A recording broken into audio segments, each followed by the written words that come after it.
হরে কৃষ্ণ বন্ধুরা, আপনারা সবাই কেমন আছেন? আশা করি ভগবানের কৃপায় ভালো আছেন। আমরা অনেকেই একাদশী করি, কিন্তু একাদশী কি? একাদশীর পালন, নিয়ম এই সমস্ত সম্পর্কে আমরা জানব। বিশেষত এই ভিডিওটা তাদেরই কাজে লাগবে যারা ভক্তি জীবনে নতুন আসছেন, যারা প্রথম একাদশী করছেন, তাদের জন্য এই ভিডিওটা ভীষণ উপকৃত। অবশ্যই চ্যানেলটা সাবস্ক্রাইব করে রাখুন, যাতে আরও নতুন নতুন ভিডিও পেতে পারেন। ধন্যবাদ। ভক্তি হচ্ছে ভগবানকে জানার, ও ভগবত হচ্ছে প্রীতি সাধনের একমাত্র সহজ উপায়। শাস্ত্রে যে ৬৪ প্রকার ভক্তাঙ্গের কথা বলা হয়েছে, তার মধ্যে একাদশী ব্রত সর্বোত্তম। শ্রবণ, কীর্তন, স্মরণ আদি নবদা ভক্তির পরই দশম ভক্তাঙ্গ রূপে একাদশীর স্থান। এই তিথিকে হরিবাসর বলা হয়। তাই ভক্তি লাভেচ্ছু সকলেই একাদশী ব্রত পালনের পরম উপযোগিতার কথা বিভিন্ন পুরাণে বর্ণিত হয়েছে। একাদশী তিথি সকলের অভীষ্ট প্রদানকারী। এই ব্রত পালনে সমস্ত প্রকার পাপ বিনষ্ট, সর্বসৌভাগ্য ও শ্রীকৃষ্ণের প্রীতি বিধান হয়। নারী পুরুষ নির্বিশেষে ৮ থেকে ৮০ বছর বয়স পর্যন্ত যে কোনো ব্যক্তি ভক্তি সহকারে পবিত্র একাদশী ব্রত পালন করতে পারেন। সংকটজনক অবস্থা বা জন্মমৃত্যুর অশৌচে কখনো একাদশীর পরিত্যাগ করতে নেই। একাদশীতে শ্রাদ্ধ উপস্থিত হলে সেই দিন না করে দ্বাদশীতে শ্রাদ্ধ করা উচিত। শুধু বৈষ্ণবেরাই নয়, শিবের উপাসক সূর্য, চন্দ্র, ইন্দ্র, যে কোনো দেবোপাসক সকলেরই কর্তব্য একাদশী ব্রত পালন করা। দুর্লভ মানব জীবন লাভ করেও এই ব্রত অনুষ্ঠান না করলে বহু দুঃখে কষ্টে ৮৪ লক্ষ যোনি ভ্রমণ করতে হয়। অহংকারবশত একাদশী ব্রত ত্যাগ করলে যম যন্ত্রণা ভোগ করতে হয়। যে ব্যক্তি এই ব্রতকে তুচ্ছ জ্ঞান করে, জীবিত হয়েও সে মৃতের সমান। কেউ যদি বলে একাদশী পালনের দরকারটা কি, সে নিশ্চয়ই কুন্তিপাক নরকের যাত্রী। যারা একাদশী পালনে নিষেধাজ্ঞা জারি করে, শনির কোপে তারা বিনষ্ট হয়। একাদশীকে উপেক্ষা করে তীর্থস্থান আদি অন্য ব্রত পালনকারীর অবস্থা গাছের গোড়া কেটে পাতায় জল দানেরই মতো। একাদশী বাদ দিয়ে যারা দেহ ধর্মে অধিক আগ্রহ দেখায়, ধর্মের নামে পাপ রাশিতে তাদের উদরপূর্ণ হয়। কলহ বিবাদের কারণেও একাদশী দিনে উপবাস করলে অজ্ঞাত সুকৃতি সঞ্চিত হয়। পুণ্য প্রদায়িনী সর্বশ্রেষ্ঠ এই ব্রত শ্রীহরির অতি প্রিয়। একাদশী ব্রত পালনে যে ফল লাভ হয়, অশ্বমেধ, রাজসূয় ও বাজপেয় যজ্ঞ দ্বারাও তা হয় না। দেবরাজ ইন্দ্র যথাবিধি একাদশী পালনকারীকে সম্মান করেন।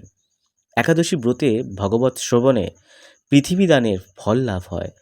অনাহার থেকে হরিনাম, হরিকথা, রাত্রি জাগরণে একাদশী পালন করা কর্তব্য। কেউ যদি একাদশী ব্রতে শুধু উপবাস করে, তাতে বহু ফল লাভ পাওয়া যায়। শুদ্ধ ভক্তেরা এই দিনে একাদশ ইন্দ্রিয়কে শ্রীকৃষ্ণ সমর্পণ করেন।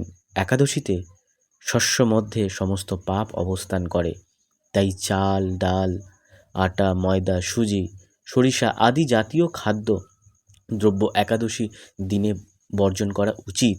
নির্জলে উপবাসে অসমর্থ ব্যক্তি জল, দুধ, ফল মূল, এমনকি আলু, পেঁপে, কলা, ঘিয়ে বা বাদাম তেল অথবা সূর্যমুখী তেলে রান্না অনুকল্প প্রসাদ রূপে গ্রহণ করতে পারেন।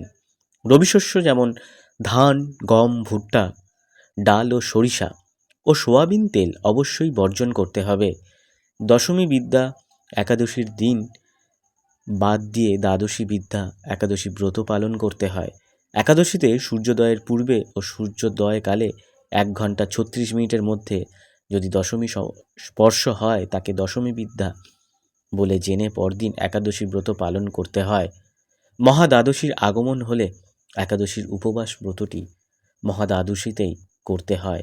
একাদশী ব্রত করে পরের দিন উপযুক্ত সময়ে শস্যজাতীয় প্রসাদ গ্রহণ করে পালন করতে হয়। শাস্ত্রবিধি না মেনে নিজের মন গড়া একাদশী ব্রত করলে কোনো ফল লাভ হয় না। দৈববশত যদি কখনো একাদশী ভঙ্গ হয়ে যায়, তবে ক্ষমা ভিক্ষা করে পুনরায় ব্রত পালন করতে হয়। একাদশী পালনের নিয়ম জানব আমরা। ভোরে শয্যা ত্যাগ করে শুচিশুদ্ধ হয়ে শ্রীহরির মঙ্গল আরতিতে অংশগ্রহণ করতে হয়। শ্রীহরির পাদপদ্মে প্রার্থনা করতে হয়, হে কৃষ্ণ, আজ যেন এই মঙ্গলময়ী পবিত্র একাদশী সুন্দরভাবে পালন করতে পারি।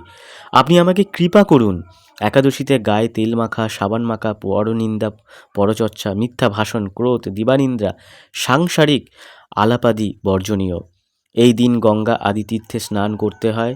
যদি গঙ্গা আশেপাশে না থাকে, বাড়িতেই কলের জলে স্নান করুন। মন্দির মার্জন, শ্রী হরির পূজার্চনা, স্তবস্তুতি, গীতা ভাগবত পাঠ আলোচনায় বেশি করে সময় অতিবাহিত করতে হয়। এই তিথিতে গোবিন্দের লীলা স্মরণ এবং তার দিব্য নাম শ্রবণ করাই হচ্ছে সর্বোত্তম উচিত। শিল প্রভুপাদ ভক্তদের একাদশীতে 25 মালা বা যথেষ্ট সময় পেলে আরও বেশি জপ করার নির্দেশ দিয়েছেন। একাদশীর দিন ক্ষৌর কর্মাদি নিষিদ্ধ, অর্থাৎ গোঁফ, দাড়ি, নখ, চুল এগুলো কোনোভাবেই কাটা যাবে না, নিষিদ্ধ। একাদশী ব্রত পালনের ধর্ম, অর্থ, কাম, মোক্ষ আদি বহু অনিত্য ফলের উল্লেখ শাস্ত্রে থাকলেও শ্রী হরিভক্তি বা কৃষ্ণপ্রেম লাভই এই ব্রত পালনের মুখ্য উদ্দেশ্য।